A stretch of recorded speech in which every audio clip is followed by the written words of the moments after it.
Welcome to the Business Spotlight. Today, we are joined by Karen Stanley.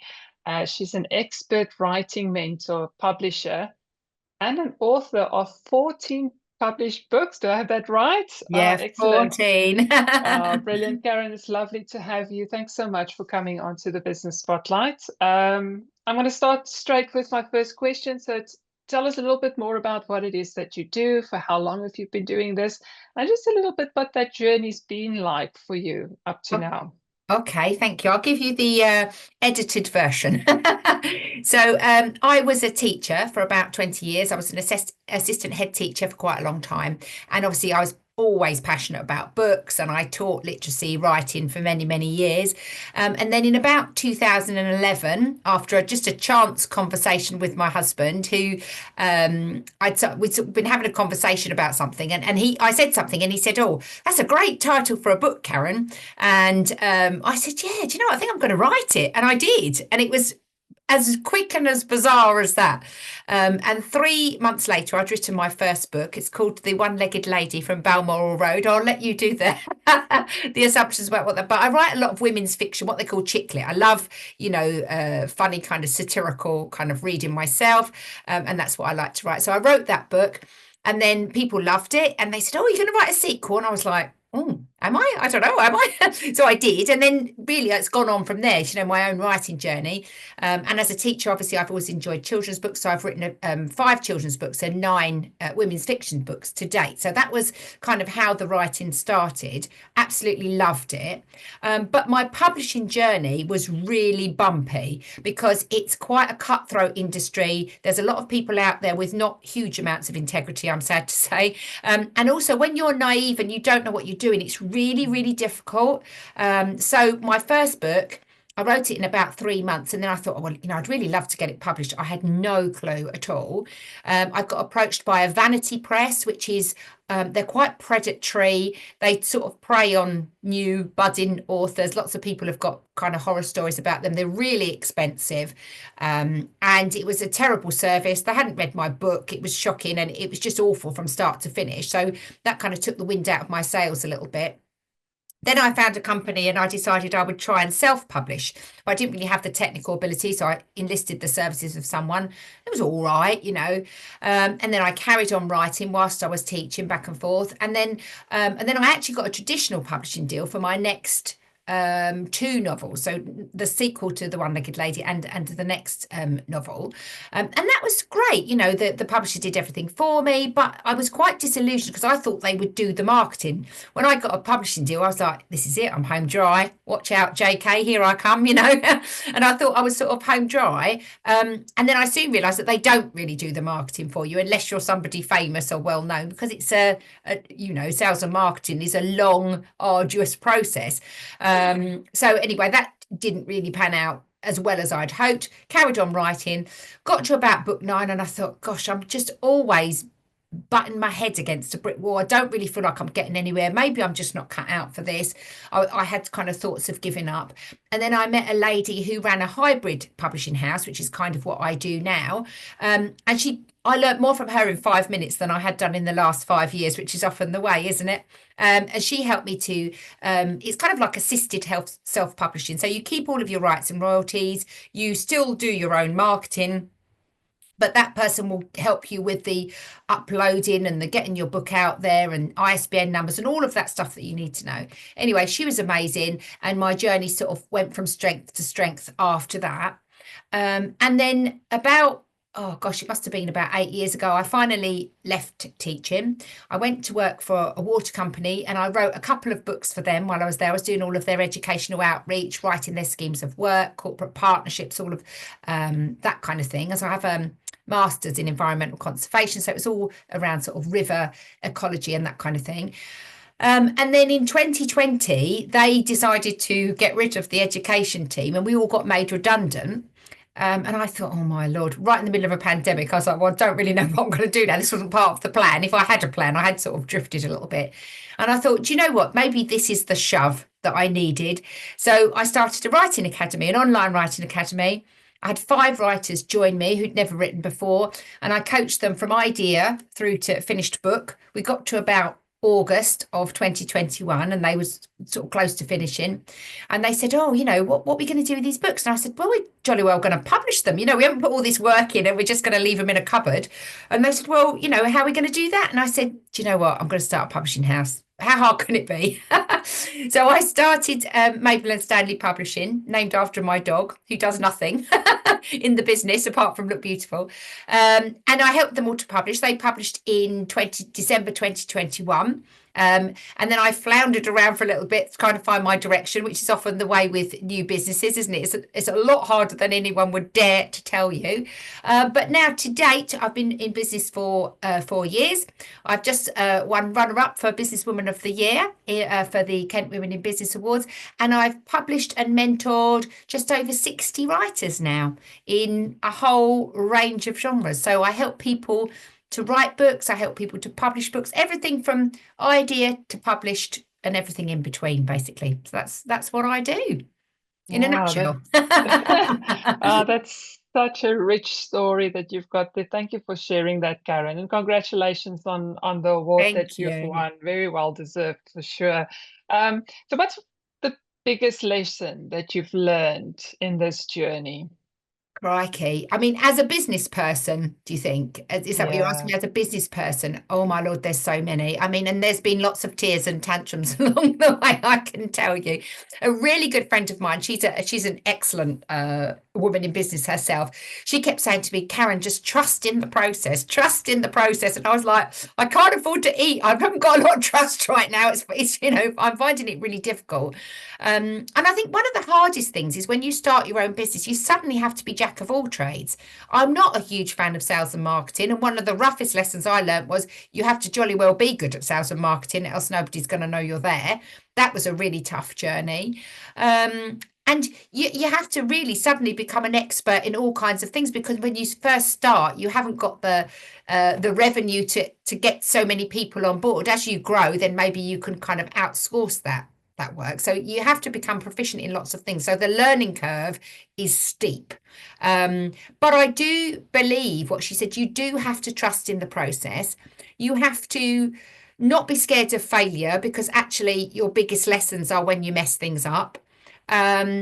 And you have to kind of let go of perfection. And someone else once said, you know, just take imperfect action. And I subscribe to something called Notes from the Universe. I don't know if you've ever heard of it. It's an American guy. He's big into manifesting and mindset. And really, for me, again, this same friend said to me, "It's about your mindset." And I'm thinking, what's she talking about? It's a load of rubbish. It's about, you know, I'm not earning enough money, or I'm not doing this, but she's absolutely right. Once I changed my mindset, and I kind of became more positive, and I looked and I celebrated the good stuff that was going on rather than focusing on the lack, I started to focus on the abundance. And that's not to say it's, you know, you wave a little magic wand. But this guy, he kind of, if anyone out there, you subscribe to Notes from the Universe, and they send you a really positive message every morning, and it's amazing. And sometimes it's like they know what you're thinking, which is a bit weird. But one of the notes he sent me, I've still got it somewhere. I've kept it. Basically it says that success is not about a straight route. It's all the tiny little steps that get you there. It's not about seeing the big mountain. It's about the little steps on the journey, and taking those incremental steps day by day by day, not giving up, trusting in the process. Eventually, your hard work will pay off. And I think that's probably been my biggest learning, mindset and baby steps. That's a great learnings there, and thanks so much, Karen, for sharing that.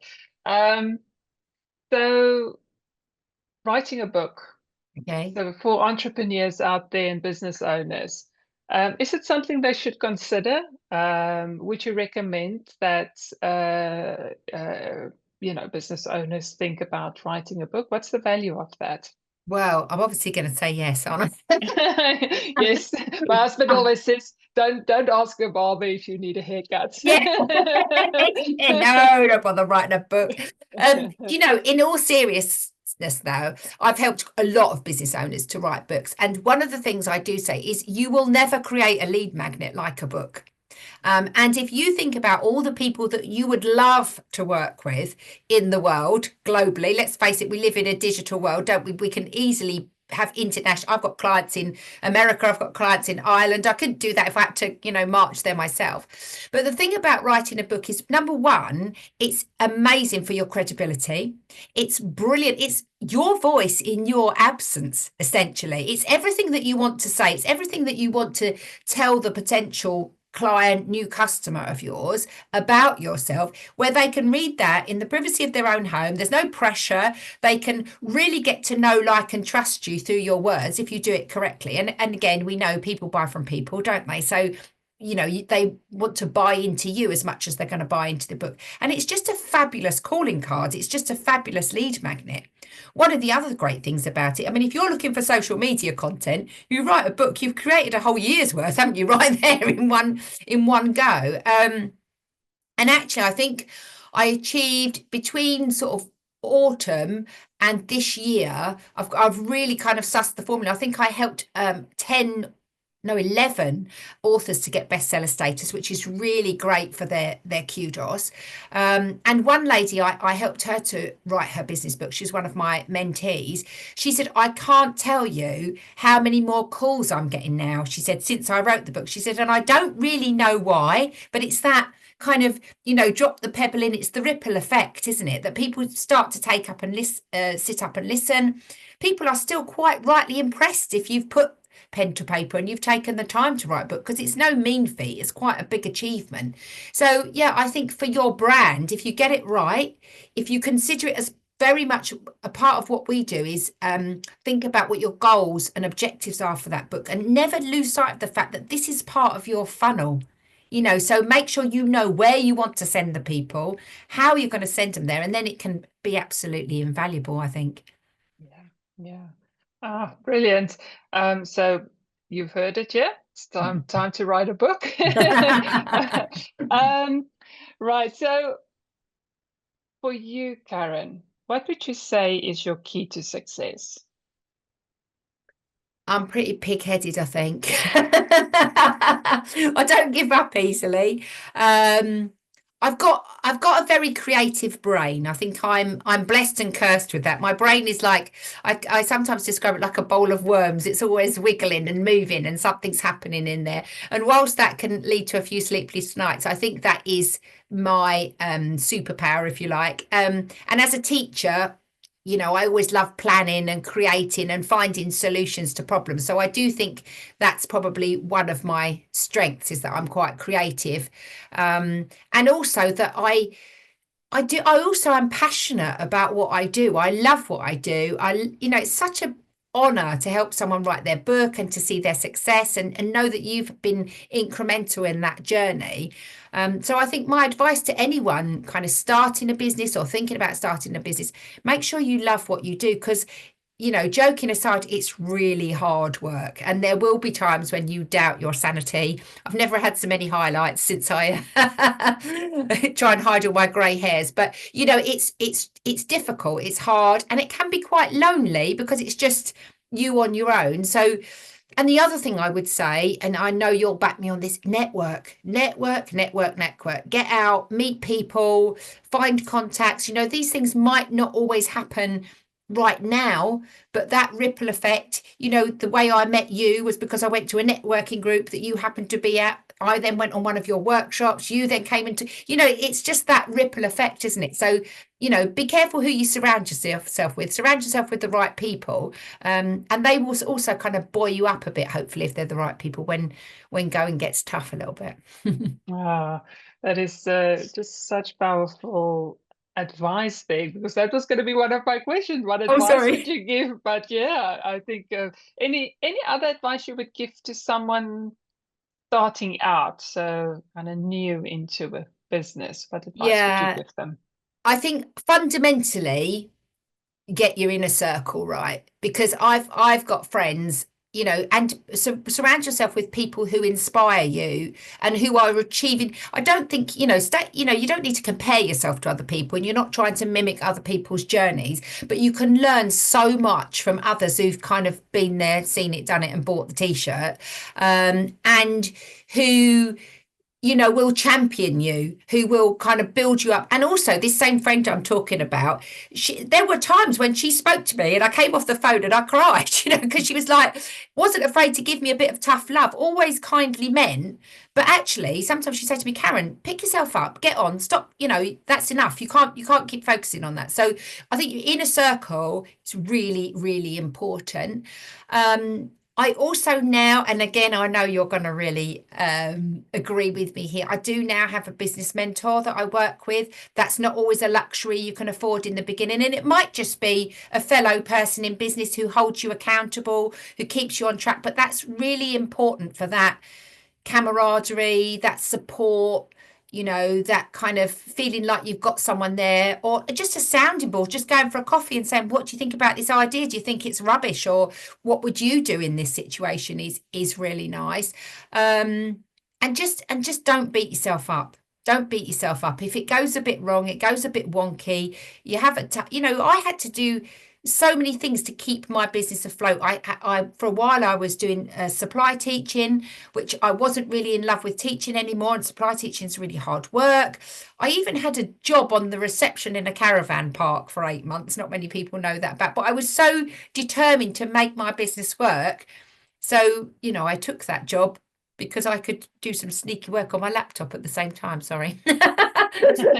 But be prepared to commit, be prepared for the tough journey, and be prepared to do what's necessary, but keep your inner circle, close and valuable, and they will help you along the way, definitely. Yeah, we kind of we lift it on the shoulders of others, aren't we? Absolutely. So I just Collaboration, Yeah. and don't be scared of your competitors, because there's enough business for everybody. Because no one will do you like you do you, but you can also learn from people who've done, trod a similar path, can't you? Yeah. I just love that. Thanks so much for sharing that, Karen. Best book you've read. This is going to be a tough question for you. Best book that you can Crikey. recommend to others in business. Business books. It's quite a lot, actually. I quite like this. Yeah, some of the titles are controversial, so I apologise in advance for any listeners who are. Get Rich Lucky Bitch. That's a good one. That's by I've got it on my shelf somewhere. I can't remember who it's by, but I'll share that with you later, perhaps, and you can put it in the comments. Again, this same friend sent me that. That's really about money mindset and focusing on abundance rather than lack. There's some quite powerful advice in there. I love that book, and it's quite witty, and it's not hard going, and it's not it's not like wading through treacle. So yeah, I like that book. There's some good sound advice in there, but I mean, there's so many, aren't there? There's so many brilliant books out there. Oh, brilliant. I'm going to have to add that to my list. Every time I come off an interview, I've got a new book that I'm going to add to my list, because such great books out there. Are brilliant, Karen. Thanks for that. If you could magically improve one area of your business right now, what would it be? Something I'm working on at the moment, and I think we've sort of had a brief conversation about that. My business is really high touch, and what I give to my clients is quite intense, and there's a lot of hand holding, and it's very step by step, which is amazing. And also, I can't help everybody like that, because there's only one of me, and I wouldn't want to give less of a service, because I don't think that's fair. So I am working on creating sort of more digital courses with kind of more occasional check-ins with me, so that one, it's a more affordable route for people who maybe haven't got the budget at this moment in time to work with a mentor one-to-one. Also, it enables me to reach more people, and helps me to automate some areas of my business that free me up time, because I'm not shy in admitting that I love what I do, but the most important thing in my life are my people, my family, my son, my daughter-in-law, my grandsons. They are my people. They're my why. It's important to have a why, isn't it? So anything that I do in business is to facilitate more quality time with them. My mum's not been well, so, and all of that to me is what makes me tick. So if I can run my business that gives me the best for me and my clients, but also the best for me and my family, that's my goal, I would say. Ah, it's I just absolutely love that. I think there's many of us that can resonate with that, where you want to definitely find that balance. Is that the word? Yeah, I'm it not is a sure. balance because Yeah, you've got yeah. to. We work to live, not live to work, don't we? I'm blessed that I love what I do. I'm blessed that I can, if I want to walk the dog at lunchtime, there's no one telling me I can't. But Mhm. then I also sometimes am working till midnight on my laptop, but I'm prepared to kind of, like we do. But also, we only get one life, don't we? So it's important to if you took all of the material stuff away from your life, the only things that would really matter for me would be the people. So, you know, that's kind of what makes me tick, I would say. Yeah. Karen, this has been a fantastic interview. Thank you so much for coming on. Really appreciate it. Thanks so Thanks much. for having me. I've loved every minute of it. Thank you.